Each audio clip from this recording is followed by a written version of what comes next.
Assalamualaikum warahmatullahi wabarakatuh. Bismillahirrahmanirrahim.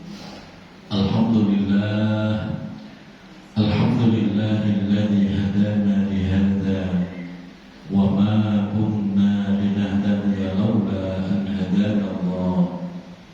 Wassalatu wassalamu ala Rasulillah Sayyidina wa maulana Muhammadin wa ala alihi wa sahbihi wa mawalah. Hasbunallahu wa ni'mal wakil, ni'mal maula wa ni'man nasir, wa la hawla wa la quwwata illa billahil aliyyil azim.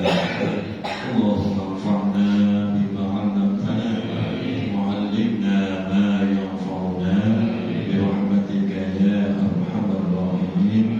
Amin ya rabbal alamin. Al-Mukarramun seluruh pengurus TKM Mushola Allah Mahasana, Ketua DKM Bapak Hasan Beradi, para tokoh masyarakat, Bapak RW, orang tua kita Bapak Haji Samsuri, Bapak Haji Solidin, guru kita Bapak Suyana, Bapak Mandani, Bapak Eki Haryadi, dan Ketua RT Pak Yu, seluruh Bapak Ibu yang hadir, mohon maaf tidak disebut nama satu persatu karena mengurangi rasa ta'zim. Semoga kita semua senantiasa Allah sehatkan lahir batin kita, Allah tambah-tambah keberkahan hidup kita, Allah istiqomahkan kita di dalam kebaikan dan kelakuan harta dalam keadaan husnul khotimah. Amin ya rabbal alamin. Kita doakan saudara-saudara kita yang sakit semoga diberikan kesembuhan, yang dalam kesulitan Allah berikan kemudahan, yang dalam kesempitan Allah berikan kelapangan, dan seluruh hajat kita dijabah oleh Allah Subhanahu wa taala. Alhamdulillah wa syukurillah. Pada kesempatan malam hari ini kita kembali melanjutkan kajian kitab Wasiyatul Mustafa. Alhamdulillah tinggal selembar Bapak Ibu, ya, tinggal selembar, insyaallah selesai. Nanti kita ganti kitab yang baru. Nanti kalau selesai kita bikin khataman. Jadi nggak masalah. Kita bikin khataman, insyaallah Rabu depan selesai. Semoga panjang umur sehat. Rabu depan selesai. Dan semoga apa yang kita kaji selama ini kita Wasiyatul Mustafa menjadi ilmu yang bermanfaat untuk kebaikan kita, keluarga kita, kehidupan dunia akhirat kita. Bapak Ibu jamaah yang dirahmati Allah, kita udah khatam kitab berapa kali, Pak Emre? Kayaknya udah 3 kitab ya. Udah ngapalin semua belum? Sedikit-sedikit diamalkan. Kalau semua mungkin enggak ya. Yang penting kalau toh nggak bisa mengamalkan semua, jangan ditinggalkan semua. Ada sebagian yang kita amalkan. Sebab kenapa Bapak Ibu, ilmu itu nanti akan menuntut kita. Kita udah ngaji, udah tahu ilmunya, tapi yang diamalkan besok di akhirat dituntut. Kenapa nggak lo amalin? Kita kira begitu bahasanya, Pak. Tapi kalau kita amalkan, walaupun seumur hidup sekali umpamanya, kita udah terbebas dan itu menjadi ilmu yang bermanfaat. Terus kalau kita tularkan ke orang lain, itu menjadi amal jariyah, pahalanya terus mengalir sampai kiamat. Nah inilah barokahnya ilmu yang bermanfaat.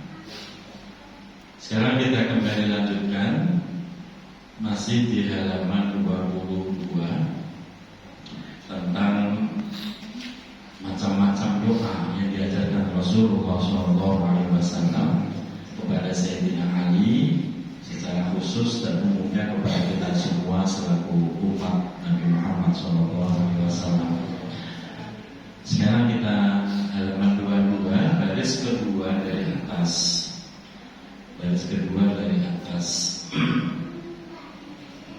Bismillahirrahmanirrahim. Wa man qara'a suratat Dukhan wa suratal mulki lailatal jum'ati ila akhirih dan seterusnya. Artinya waman dan siapa saja, mau laki mau perempuan, siapapun, orang muslim muslimat, qara'a yang mau membaca apa? Surat Ad-Dukhan, yaitu surah Ad-Dukhan. Sudah pernah baca surah Ad-Dukhan belum, Bu? Dibaca. Nanti Bapak cari, jangan kalau tahunya Yasin gitu. Surah Al-Quran itu ada 114, bukan hanya surah Yasin gitu, Pak. Jadi jangan begini, jadi orang muslim Yasin terus, yang lain gak mau baca, salah. Kita baca terus, tiap hari kita baca, gak usah banyak-banyak, sehari semalam 1 juz saja. Nanti sebulan khatam, balik lagi. Kalau toh nggak bisa begitu, ada banyak surah-surah pilihan yang bisa kita jadikan bacaan wirid, ya kita mendapatkan banyak barokah. Salah satunya surah Ad-Dukhan, wa surah Al-Mulki, dan surah Al-Mulk. Surah Al-Mulk ini sudah populer kelihatannya. Surah Ad-Dukhan belum populer di masyarakat. Al-Mulk sudah populer. Lailatul Jum'ati, pada malam Jumat. Biasanya malam Jumat baca surah apa? Yasin, Quran, orang menambah Yasin, Ad-Dukhan, Al-Mulk. Maka ghafarallahu, maka Allah akan memberikan ampun. Allah akan mengampuni dzunubahu, dosa-dosa orang tersebut. Subhanallah. Banyak apa dikit dosa kita? Baca. Allah ampuni dosa-dosa orang tersebut. Wa kafa fitnatal qabri, wa kafa, dan Allah cukupkan dalam arti surah ini menjadi pencukup, menjadi penghalang fitnatul qabri, dari fitnah alam kubur. Bapak Ibu perlu kita renungkan bersama, alam kubur itu merupakan alam pertama kehidupan akhirat. Dari situ menentukan segala-galanya. Kalau di alam kuburnya kita selamat, kesononya terus selamat terus, Bapak Ibu. Dan proses kita masih panjang untuk sampai ke surga itu panjang. Tapi kalau di alam kubur kita udah babak belur digebukin malaikat, tersiksa, maka kesononya ya makin tersiksa. Saya kasih hitung-hitungannya. Begitu kita mati, kita masuk ke alam kubur. Di alam kubur kita langsung dihidupkan oleh Allah, nggak pakai nunggu lama. Begitu kita dimasukkan ke alam kubur, diuruk dengan tanah, orang-orang yang menghantarkan jenazah kita sudah mulai pergi meninggalkan kuburan kita. Di situ kita didatangi 2 malaikat. 2 malaikat itu langsung mendudukkan kita. Kita didudukkan, yang tadi tiduran, didudukkan. Begitu duduk, di situ kita diberikan banyak pertanyaan sebagai ujian pertama. Kalau kita gagal, habis digebukin malaikat. Bu, sudah siap jawab pertanyaan malaikat belum? Sudah tahu pertanyaan malaikat belum? Jawabannya udah tahu. Gimana sih? Kalau gitu jangan mati dulu. Resiko. Salah satu pertanyaan malaikat itu adalah ma ra'aitu bihadzal rajul. Siapa, apa yang kamu ketahui bihadzal rajul, dengan sosok laki-laki ini? Ternyata di situ, Pak, di samping ada 2 malaikat, ada 1 sosok laki-laki. Kalau Bapak Ibu mengenali dengan baik, selamat. Lanjut pertanyaan. Kalau kita mengenali sosok laki-laki itu, selamat dan tidak dilanjutkan pertanyaannya. Tapi kalau kita nggak mengenali sosok laki-laki ini, habis kita digebukin malaikat, lanjut ke pertanyaan berikutnya. Nah, itu yang saya pahami. Nah, sosok laki-laki itu siapa? Allah, Rasulullah masih bocoran. Sosok laki-laki itu adalah baginda Nabi Muhammad Sallallahu Alaihi Wasallam. Jadi saking sayangnya Rasulullah kepada umatnya, setiap kali ada umatnya yang wafat, Rasulullah itu nyambut Pak di alam barzah. Kalau kita bisa mengenali, selamat. Rasulullah juga akan bersaksi atas diri kita. Kalau Rasul sudah bersaksi atas diri kita, selesai, udah gak ada pertanyaan lagi Pak. Tapi kalau kita nggak bisa kenalin sosok itu, ditanyain apa yang kamu tahu tentang sosok laki-laki itu, Bapak Ibu jawab, udah gak kenal gua, habis kita Pak. Habis gebukin malaikat. Udah siap digebukin. Nah, ini yang harus kita persiapkan. Bagaimana cara mengenali bahwa itu Rasulullah. Padahal ketemu juga nggak pernah kan? Gimana cara kenalinya? Fotonya juga nggak ada. Nah, orang-orang yang bakal mengenali sosok Rasulullah adalah dengan ciri-ciri 3. Yang pertama, dia menjalankan syariat yang dibawa Rasulullah. Sekuat tenaga, semampunya dia berjuang untuk mengamalkan syariat yang dibawa Rasulullah.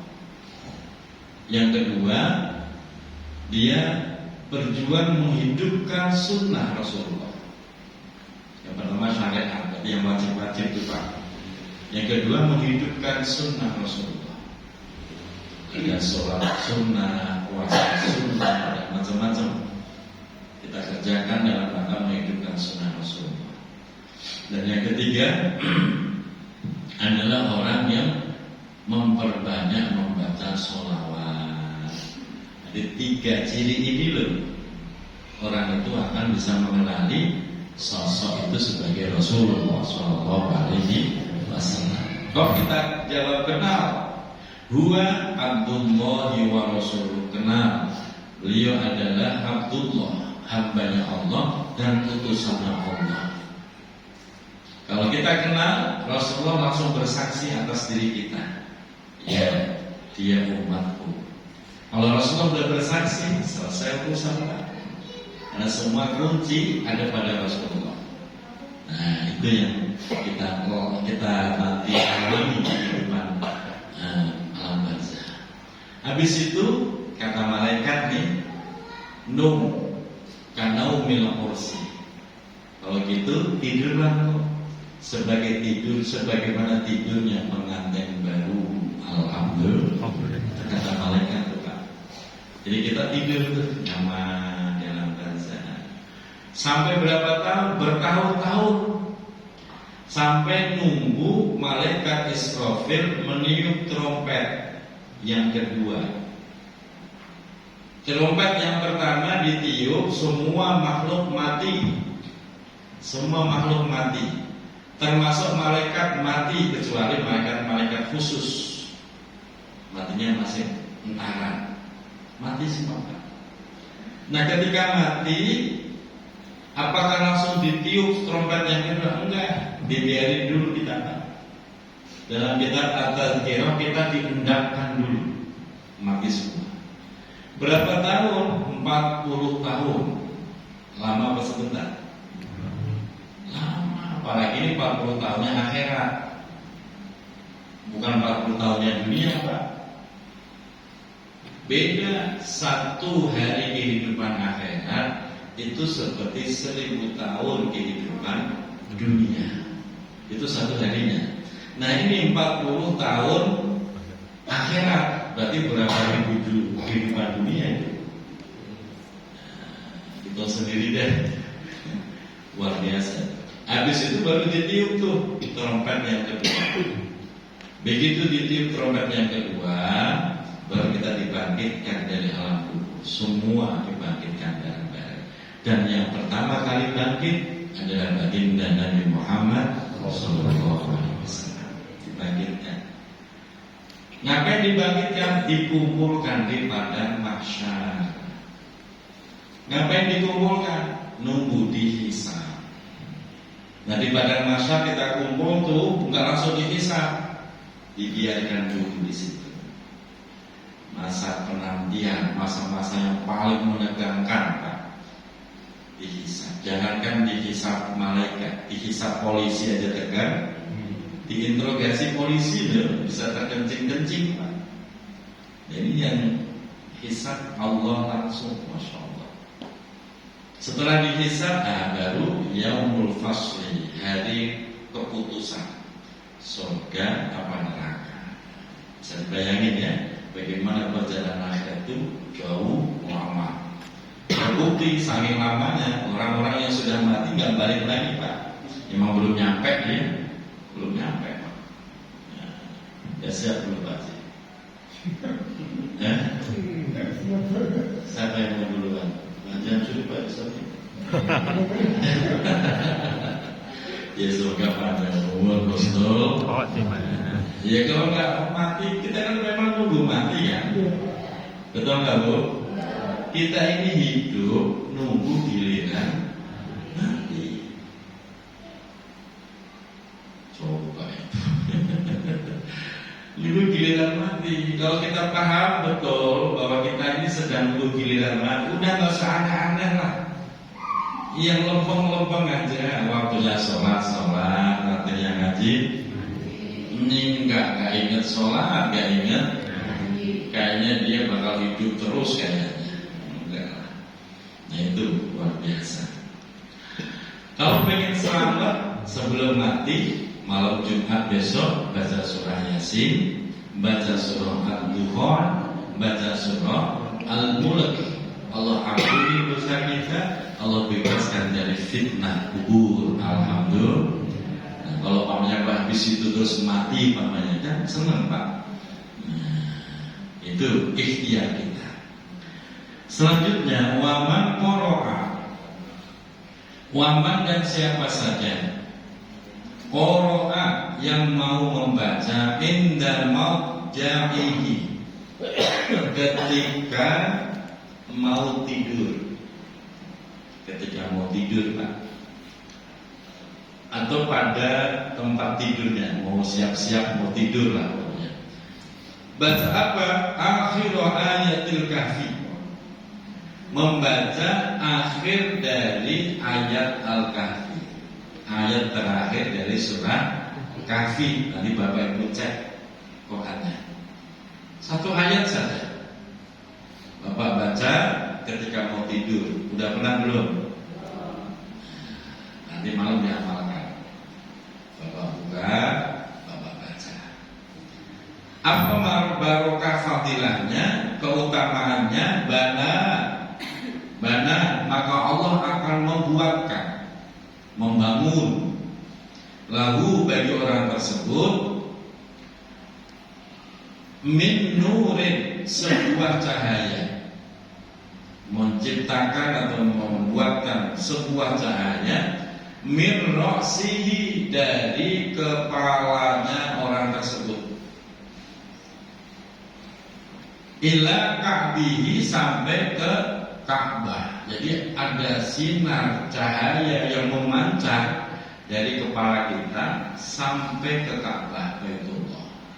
Itu bagi orang yang setiap kali mau tidur dia membaca akhir dari surah Al-Kahfi.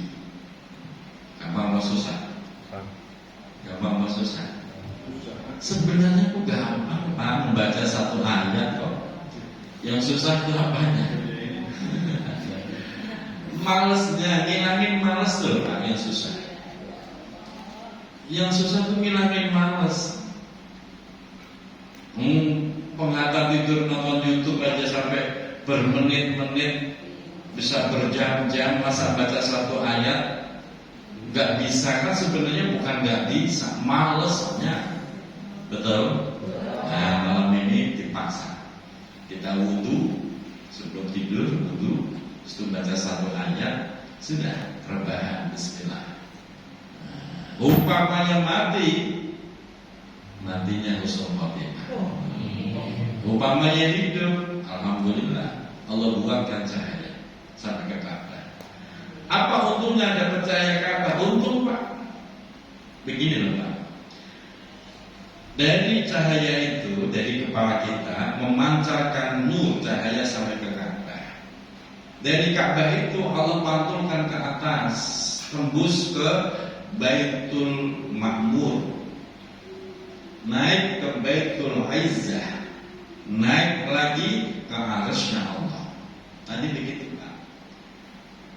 Begitu juga dalam hadis riwayat yang lain Pak. Kenapa sih kita harus muterin Ka'bah?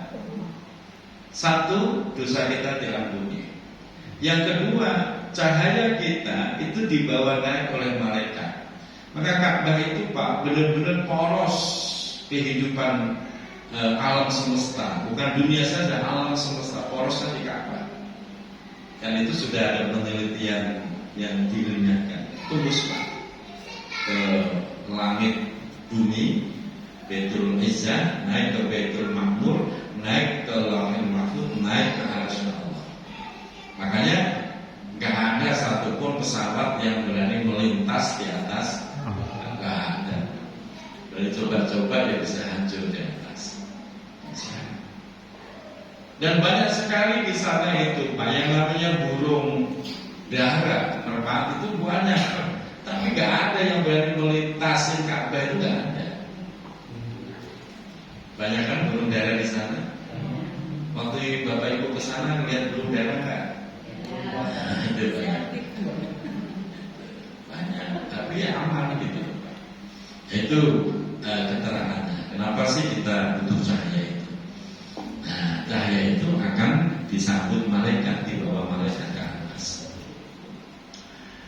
Berikutnya, waman qoro'a, waman dan siapa saja qoro'a yang mau membaca surat At-Tariq, membaca surah At-Tariq. Apal nggak At-Tariq? Apal ya? Was-samaa'i wa ma adraka ma an-najmus sampai selesai. Membaca surah At-Tariq. Kapan itu? Inda marqadihi. Inda marqadi. Marqadi itu ya sama tempat tidur juga Pak. Sampai kita baca akhir surah Al-Kahfi tambah lagi At-Tariq. Kutiba lahu, kutiba maka akan ditulis lahu bagi orang tersebut yang mau membaca surah At-Tariq.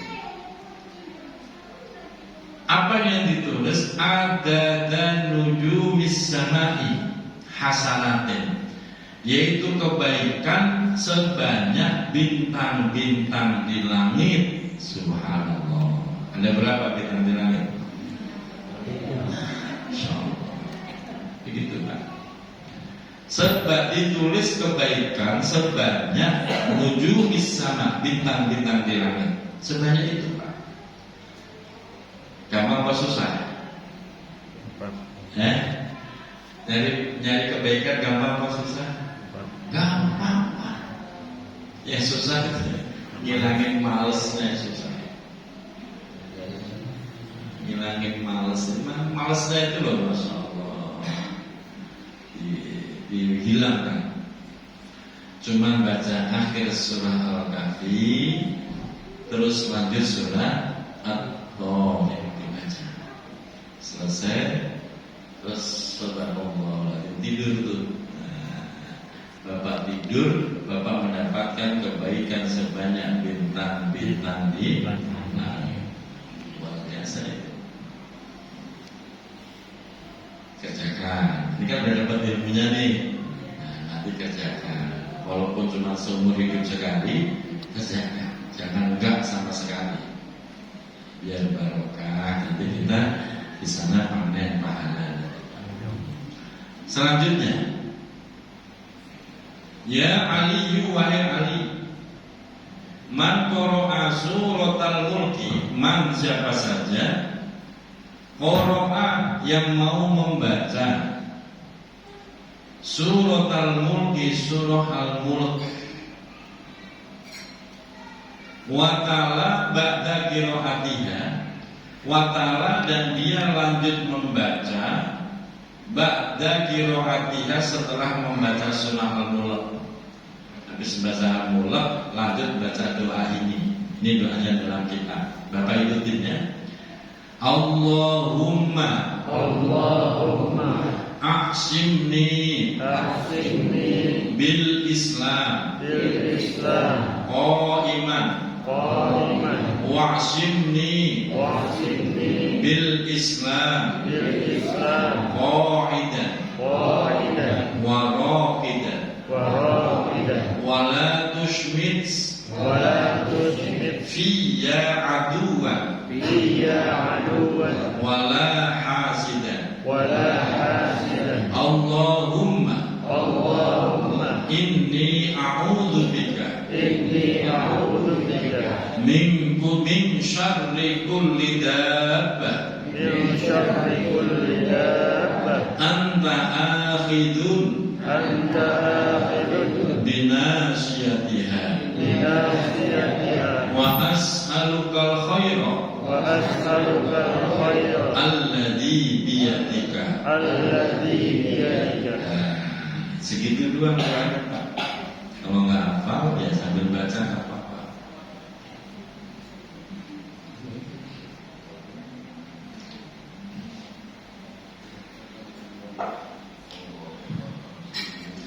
Kok kita mau membaca doa itu? Keterangannya, kafallahumma, maka Allah mencukupkan atau memberikan batasan atau penghalang ma dari segala sesuatu hammahu itu yang membuat seseorang menjadi sedih, gelisah, takut ya. Allah bentengin tuh orang itu dari segala sesuatu tersebut. Minal jinni, yang ditimbulkan dari jin, aman dari jin. Wal insi, dan yang ditimbulkan dari manusia. Wal dawabi, dan yang ditimbulkan dari binatang-binatang. Kita terbebas dari teror-teror yang membuat kita takut, gelisah, was-was, sehingga hidup jadi gak tenang, baik dari teror jin, manusia ataupun binatang. Ini yang luar biasa. Nah, kira-kira sanggup nggak baca doa ini? Insya Allah itu 99% loh.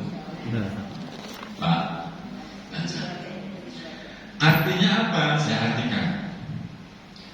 Allahumma ya Allah, Aqsimni, peliharalah kami, peliharalah aku nih, bil Islami, dengan Islam, Qa'iman, pelihara aku, Qa'iman, tatkala aku sedang berdiri, Waqsimni, dan peliharalah aku, bil Islami, dengan Islam, Qa'idan, tatkala aku sedang duduk, Waraqidan, dan sedang tidur. Dipelihara semua Pak. Mau lagi berdiri, lagi duduk, lagi tidur ya, pules, Allah kasih peliharaan buat kita. Wala tusymit, dan janganlah tusymit, engkau berikan kemenangan. Ya tusyrik fiyya, pada diriku, jangan berikan kemenangan aduan kepada setiap musuh, orang-orang yang membenci, yang memusuhi. Wala hasidan, dan jangan pula berikan kepada orang yang hasud. Jangan sampai musuh orang-orang yang hasud bisa mengalahkan diriku, bisa melakukan kejahatan dan seterusnya. Allah pelihara kita. Mau dihasudin kayak apa, selamat. Nah, kalau pamannya kok dikirim sihir, santet, selamat. Barokahnya baca surah ini dan ditutup dengan doa ini.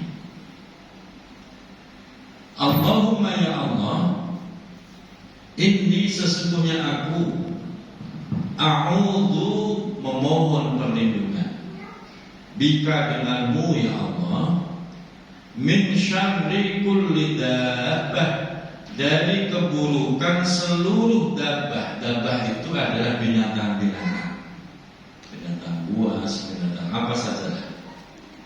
Anta akhidun, engkaulah zat yang memegang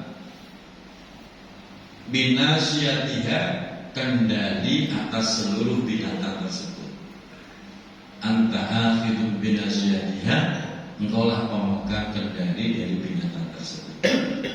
Wa as'aluka, dan aku memohon, meminta kepadamu wahai Allah, al khaira, kebaikan, alladzi biyadika, yang ada pada tanganmu ya Allah, atau ada dalam kekuasaanmu ya Allah. Ini luar biasa. Makanya pelan-pelan ngaji diamalkan. Semoga selamat dunia, selamat akhirat. Itu maknanya. Selanjutnya nasihat berikutnya, ya Ali, wahai Ali, idza aradta, jika engkau menghendaki, hajatan, suatu hajat kebutuhan. Setiap orang punya hajat ya. Ibu punya nggak hajat? Setiap orang punya hajat kebutuhan. Pengen ini, pengen itu gitu. Bagaimana caranya? Rasulullah ngajarin faqra, maka bacalah olehmu wahai Ali ayat al-kursi, yaitu ayat kursi. Wad'ullaha, dan berdoalah engkau kepada Allah fil humumi, di dalam humum itu kondisi yang benar-benar sedih, wal kurubi, dan dalam keadaan yang sempit, udah sedih, sempit, buntu, kayaknya dunia udah berhenti berputar saking banyaknya masalah, kayaknya udah buntu, mau pinjem siapa, mau ngutang siapa, udah buntu lah. Nah, Bapak Ibu, caranya bacalah ayat kursi. Berapa kali? Dalam keterangan 4 kali. Ibu kalau baca ayat kursi berapa kali? Sekali, 3 kali, yang benar 4 kali. Kenapa 4 kali? Karena ayat kursi itu rubu'ul Quran, 1/4 Quran itu ayat kursi. Jadi fadilahnya orang yang baca ayat kursi 1 kali itu berarti membaca rubu'ul Quran, 1/4 Al-Quran. Kok baca 4 kali? Bagi dia mendapatkan pahala seperti membaca Al-Quran utuh 30 juz. Itu yang pertama. Yang kedua, ketika membaca ayat kursi tidak usah menggunakan basmalah, tidak usah. Langsung a'udzu, langsung masuk ke ayat kursi. Nah itu ada rahasianya. Keterangan itu ada diterangkan di dalam kitab Khazinatul Asrar juga, dan dari guru-guru saya ngajarinya begitu. Ta'awud langsung masuk ke ayat kursi. Dan secara teori ilmiah dalam masalah qiraah, ya memang nggak disunahkan baca basmalah. Yang disunahkan baca basmalah itu di awal surah. Ini kan bukan awal surah, hanya ada, maka nggak usah basmalah. Yang ketiga, ini tata caranya. Nanti ketika selesai membaca ayat kursi, Bapak tiupkan ke telapak tangan. Habis itu ditiupkan, usapkan ke seluruh tubuh yang bisa dijangkau oleh telapak tangan. Ini diusapkan, naik ke atas, ambil tangan, selesai di telapak kaki. Nanti selesai usapnya di telapak kaki. Begitu caranya. Jangan putus, tangannya jangan putus. Bukan begini, bukan begitu, bukan.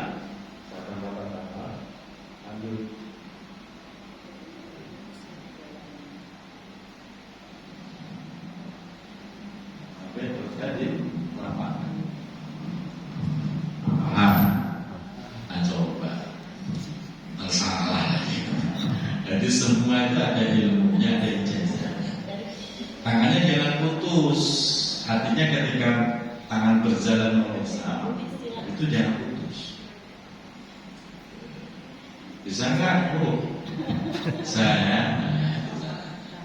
Dan insya Allah selamat semuanya. Hajat kita dijabah oleh Allah.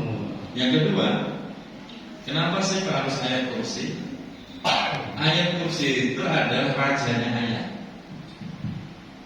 Jadi rajanya ayat Al-Quran itu ayat kursi. Yang berikutnya ayat kursi itu qalbun, jantungnya surah Al-Baqarah. Sekaligus rajanya ayat. Jadi ada raja, ada surah yang menjadi rajanya surah, ada ayat yang menjadi rajanya ayat, gitu loh Pak.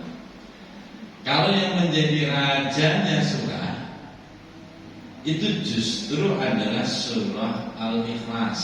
Itu rajanya surah Al-Ikhlas. Qul huwallahu ahad. Kapan? Kalau induknya surah baru surah Al-Fatihah, sehingga disebut Ummul Kitab, induknya. Tapi kalau ayat, rajanya ayat, itu ayat kursi. Bapak bisa diamalkan dikit-dikit, baca ayat kursi, dikit-dikit baca ayat kursi. Itu bisa untuk apa saja. Itu luar biasa ayat kursi. Sehingga sering dibahas itu Pak, karena dia rajanya ayat Al-Quran. Lanjut, wa qul ya hayyu ya qayyum. Wa qul, dan ucapkanlah wahai Ali, ucapkan kalimat